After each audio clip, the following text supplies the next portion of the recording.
پھر اس سرزمین میں علامہ اقبال جیسی شخصیت پیدا ہوئی ہے. یہ ساری چیزیں جو ہے یہ در حقیقت اشارہ کر رہی ہے کہ یہ ملک مشیت ایزدی کے کسی طویل سلسلے کی ایک کڑی ہے، اور وہ سامنے آ گیا تھا کہ سن 47 میں یہ قائم ہوا ہے، اور پورے 9 مہینے بعد 14 اگست اور 13 مئی 14 اگست سن 47 اور 13 مئی سن 48 پورے 9 مہینے بعد اسرائیل عالم وجود میں آ گیا. اللہ تعالیٰ نے اس عالمی بیماری، اس کے لیے جو علاج ہے وہ پہلے پیدا کیا ہے. جیسے کہ حدیث میں آتا ہے ما انزل اللہ من دائن الا انزل لہ دوان، اللہ تعالیٰ نے کوئی بیماری ایسی نہیں اتاری کہ جس کا علاج بھی نہ اتار دیا ہو. اور جیسے کہ ماں کی چھاتیوں میں بچے کی ولادت سے پہلے دودھ پیدا ہو جاتا ہے، اس کی غذا کا بندوبست پہلے ہو جاتا ہے، اسی طریقے سے اسرائیل کا جو فتنہ اٹھنے والا تھا اس کی سرکوبی کے لیے پاکستان وجود میں آیا ہے. اور آج وہ مرحلہ آ گیا ہے تاریخ کا ایک عظیم موڑ. آپ دیکھیں گے کہ بڑی مشابہت پیدا ہو گئی ہے. ایک طرف بظاہر امریکہ کی مرضی کے خلاف اسرائیلی وزیر اعظم نتن یاہو وہ بڑا ایک غرور کا اور بڑے تکبر کا مظاہرہ کر رہا ہے، اور وہ پورا پیس پروسیس جس پر نہ معلوم کتنا وقت صرف ہوا تھا، کتنی محنتیں ہوئی تھیں، کتنے راؤنڈز آف ٹاکس ہوئے تھے، کبھی واشنگٹن میں ہوئے، کبھی اوسلو طرز کا کوئی معاہدہ ہوا ہے، کبھی پھر اور اس کے بعد پیشی ہوئی تھی میڈرڈ کے اندر بھی، لیکن وہ سارا پیس پروسیس جو ہے اس کی دھجیاں کر رہا ہے. وہ وقت بالکل قریب نظر آ رہا ہے کہ یروشلم کے مسئلے پر وہاں بٹھی دہک اٹھے گی.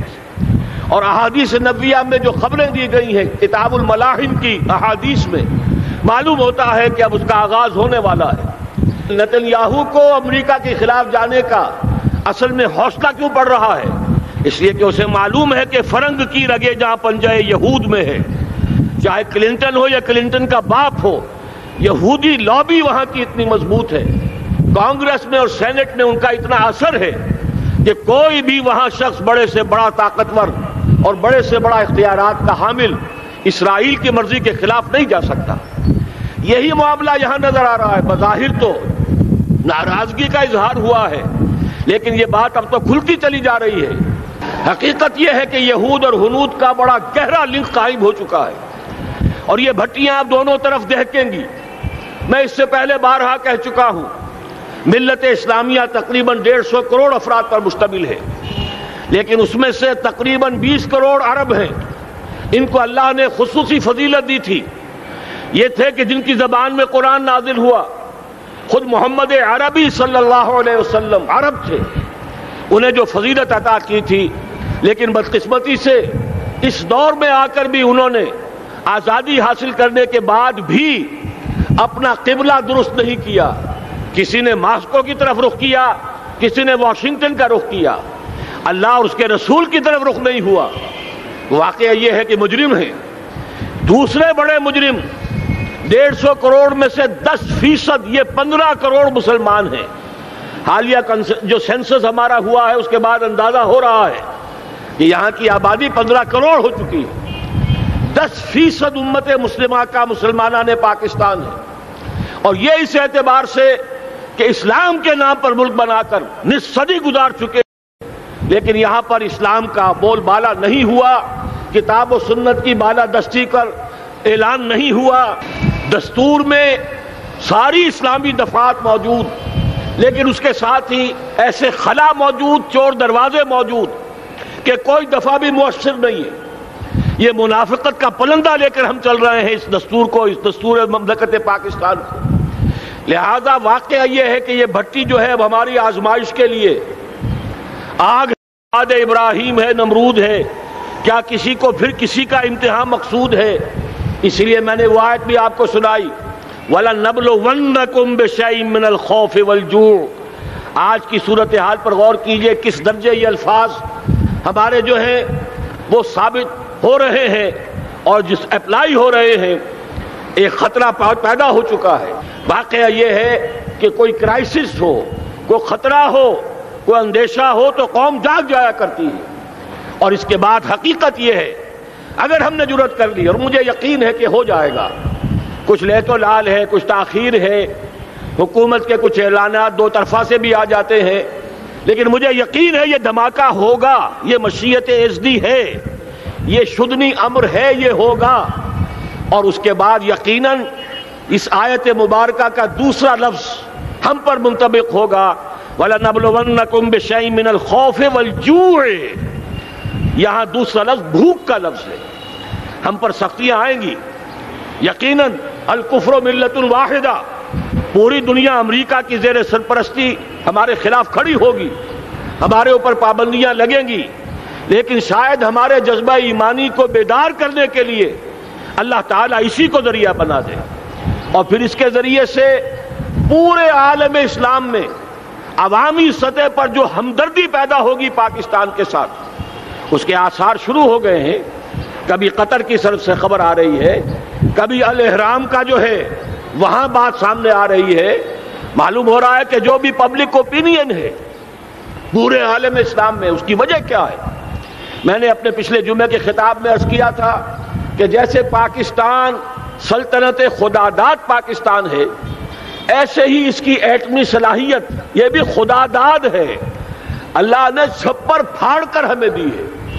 ایسا نہیں تھا کہ ہم نے لیبارٹریاں بنائی ہوں، ہمارے سینکڑوں اور ہزاروں سائنسدان ریسرچ میں لگے ہوئے ہوں، نہیں، اچانک اللہ تعالیٰ کی طرف سے ہمیں ایک نعمت غیر مترقبہ عطا ہو گئی ڈاکٹر عبدالقدیر کی شکل میں۔ پھر نہ معلوم کس کس ذریعے سے اس پروگرام کو آگے بڑھانے کے لیے جن پرزوں کی ضرورت تھی، کس کس ذریعے سے وہ پرزے یہاں پہنچے ہیں۔ یہ بھی خالص خداداد صلاحیت ہے، اور اس کو سمجھ لینا چاہیے کہ یہ ہمارے لیے ایک فرض کفایہ کے درجے میں ہے پوری امت مسلمہ کی طرف سے۔ اس کی وجہ کیا ہے؟ پورے عالم اسلام میں کہیں اور یہ صلاحیت موجود نہیں۔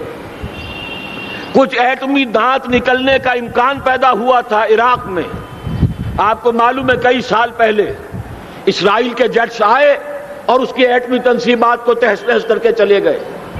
اس کے بعد جو کچھ ہوا ہے خلیج کی جنگ میں، اس کا اگلا پچھلا کھایا پیا سارا اگلوا دیا، اور اس کے لیے جو پابندیاں ہیں شدید سے شدید تر ابھی تک چلی آ رہی ہیں۔ تو اچھی طرح سمجھ لیجئے کہ پورے عالم اسلام میں صرف ایک پاکستان ہے، پوری دنیا میں صرف ایک ملک ہے جو اسلام کے نام پر بنا، پورے عالم اسلام میں صرف ایک ملک ہے جس کے پاس ایٹمی استعداد ہے۔ ان دونوں چیزوں کو سامنے رکھیے تو پھر مشیت ازدی میں مختلف چیزیں جو اللہ تعالیٰ کی اس تدبیر کے اندر موجود ہیں، اس کی کچھ نہ کچھ کڑیاں جو ہے ملتی نظر آتی ہیں۔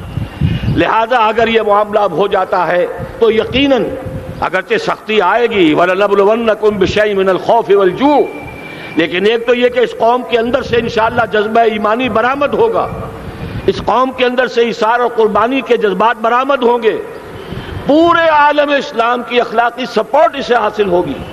اور میں یہ سمجھتا ہوں کہ جیسے نوائے وقت نے بھی بہت اچھا کیا، کل یا پرسوں کے اپنے جو سر وقت پر وہ احادیث شائع کر دی ہیں، جن میں سے دوسری حدیث بڑی معنی خیز ہے۔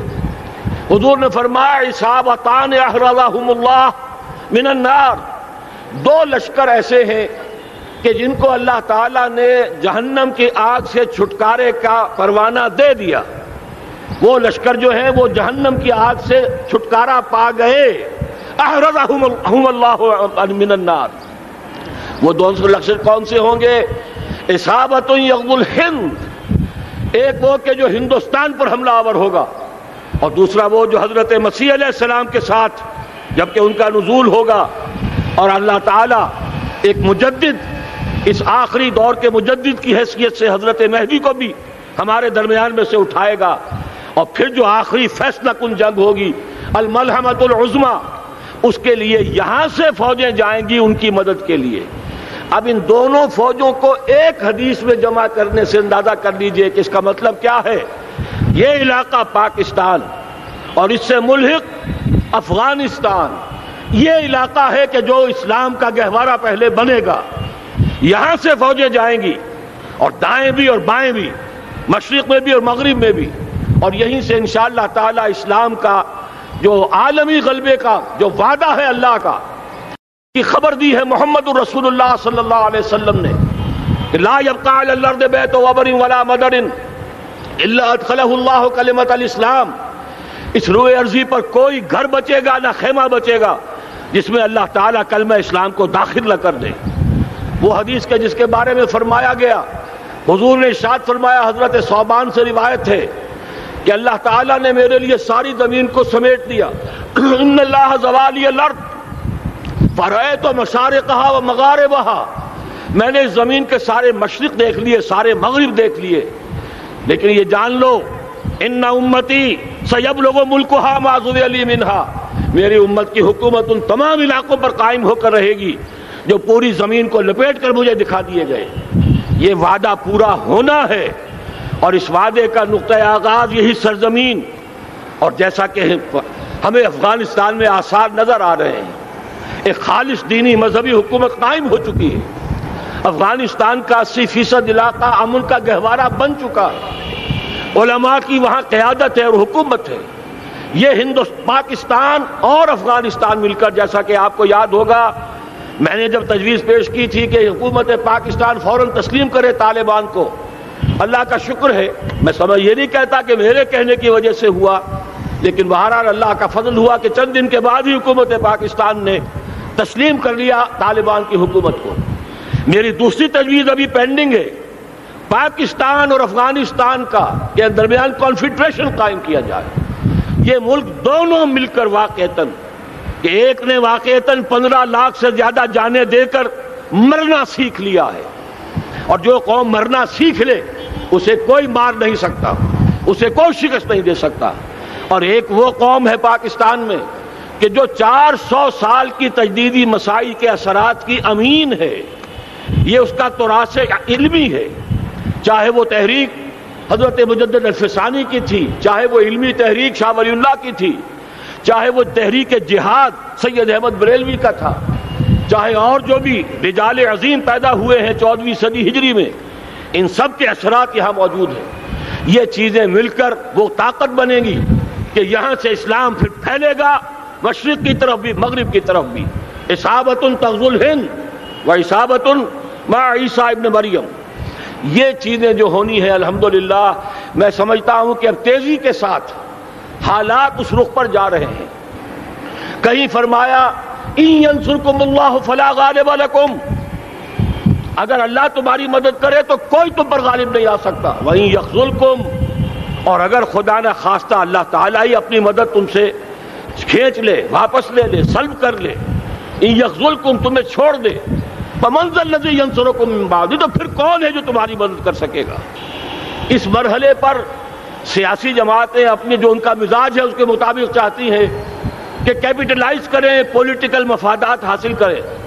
بہرحال میرے نزدیک ایک کنسنسس ہونا چاہیے، ایک نقطے کا دھماکہ ہونا چاہیے، اور نمبر 2 اللہ اور اس کے رسول کے ساتھ صلح اور اللہ کی مدد کی ضمانت حاصل کرنے کے لیے کتاب و سنت کی ٹوٹل بالادستی، پورے دستور پاکستان میں کوئی شے اس کے منافی ہو اس کو نکال کر باہر کر دیا جائے، نفاق سے پاک کر دیا جائے۔ جیسے دعا ہے اللہم ربنا طہر قلوبنا من النفاق، اسی طرح دعا مانگیے کہ اللہ ہمارے ملک کے دستور کو نفاق سے پاک کر دے۔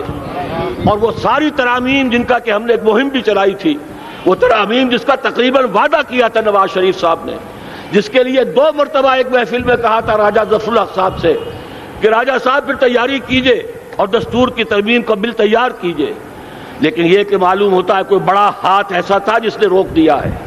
یہی ہاتھ ہے جو آج ہمیں ایٹمی دھماکہ کرنے سے روک رہا ہے۔ ہمیں چاہیے کہ یہ دونوں دھماکے بیک وقت کریں، اور ان دونوں دھماکوں کے بعد پھر چاہے دنیا کی کوئی طاقت ہماری دشمن بن جائے، ہمارے لیے اللہ تعالیٰ کی مدد و نصرت ہوگی۔ وَلَنَبْلُوَنَّكُمْ بِشَيْءٍ مِّنَ الْخَوْفِ وَالْجُوعِ وَنَقْصٍ مِّنَ الْأَمْوَالِ وَالْأَنفُسِ وَالثَّمَرَاتِ وَبَشِّرِ الصَّابِرِينَ الَّذِينَ إِذَا أَصَابَتْهُم مُّصِيبَةٌ قَالُوا إِنَّا لِلَّهِ وَإِنَّا إِلَيْهِ رَاجِعُونَ۔ تو قوم انشاءاللہ تعالی، میں یہ سوچا کرتا تھا قوم مردہ ہے، بے حس ہو چکی ہے، دین سے عام طور پر بیزاری پیدا ہوتی جا رہی ہے، جو ہمارے دینی قیادت ہے اس سے بھی لوگوں کے اندر مایوسی پیدا ہو رہی ہے۔ کیسے ہوگا؟ میں نے بارہا کہا جب میں یہ شواہد دیکھتا ہوں جو حدیث میں ہے، جس کی خبریں دی گئی ہیں، 400 سال کی تاریخ دیکھتا ہوں، تو مجھے پاکستان کا مستقبل بہت شاندار نظر آتا ہے۔ یہ تو مشیت ایزدی میں کسی بہت اہم رول کو پلے کرنے کے لیے قائم ہوا ہے۔ جب میں زمینی حالات کو دیکھتا ہوں تو مایوسی ہوتی ہے، لیکن میں یہ سمجھتا ہوں کہ وہ وقت آ گیا ہے کہ جس میں یہ قوم جھنجھوڑی جائے۔ ایک دفعہ کا یہ جھنجھوڑا جانا انشاءاللہ تعالی ہمارے بہت سے دل اندر دور کر دے گا۔ آخر چینی کیا تھے؟ ایک 10 صدی پہلے کے چینی افریقی قوم آج کہاں سے کہاں پہنچ گئی ہے۔ ہمارے اندر بھی چاہے یہ کہ اوپر راکھ ہے، اندر چنگاریاں ہیں، ان چنگاریوں کے بھڑکنے کا وقت آ گیا ہے، اور انشاءاللہ العزیز اسی ایٹمی دھماکے سے اس پورے عمل کا جو ہے آغاز ہو جائے گا، جس سے یہ سرزمین پاکستان اسلام کا گہوارہ بنے، اور پھر یہاں سے پوری دنیا میں اسلام کے غلبے کی جد و جہد کا آغاز کیا جائے۔ بس میں اسی پر اکتفا کر رہا ہوں۔ اللہ تعالیٰ سے دعا کرتا ہوں کہ وہ ہمارے حکمرانوں کو، اگر تو کوئی تاخیر ہو رہی ہے انتظامی امور کی وجہ سے، کوئی بات نہیں، بہرحال معاملہ ایک اچانک ہو گیا ہے، لیکن مجھے توقع ہے کہ انشاءاللہ وہ دھماکہ ہوگا اور جلد ہوگا۔ اگر کوئی تذبذب ہے تو ہم اللہ تعالیٰ سے دعا کریں گے وہ نواز شریف صاحب کے دل کو پھیر دے اور اس کے اندر استقامت پیدا کر دے، اور دوسرے یہاں کی سیاسی جماعتوں کو بھی یہ توفیق دے کہ کوئی اور سیاسی مسئلہ اس وقت نہ اٹھائیں، اور جو بھی یہاں پہ مذہبی اور دینی عناصر ہیں انہیں اللہ توفیق دے کہ وہ اس دھماکے کا مطالبہ کرنے کے ساتھ ساتھ، بلکہ میں یہ سمجھتا ہوں کہ اس سے بھی زیادہ زوردار انداز میں دستور پاکستان سے منافقت کے خاتمے اور کتاب و سنت کو سپریم لا قرار دینے کی ترمیم جو ہے اس کا دھماکہ بھی کیا جائے۔ اللہ تعالیٰ ہمیں اس کی توفیق عطا فرمائے۔ اقول قولی ھذا واستغفر اللہ لی ولکم ولسائر المسلمین والمسلمات۔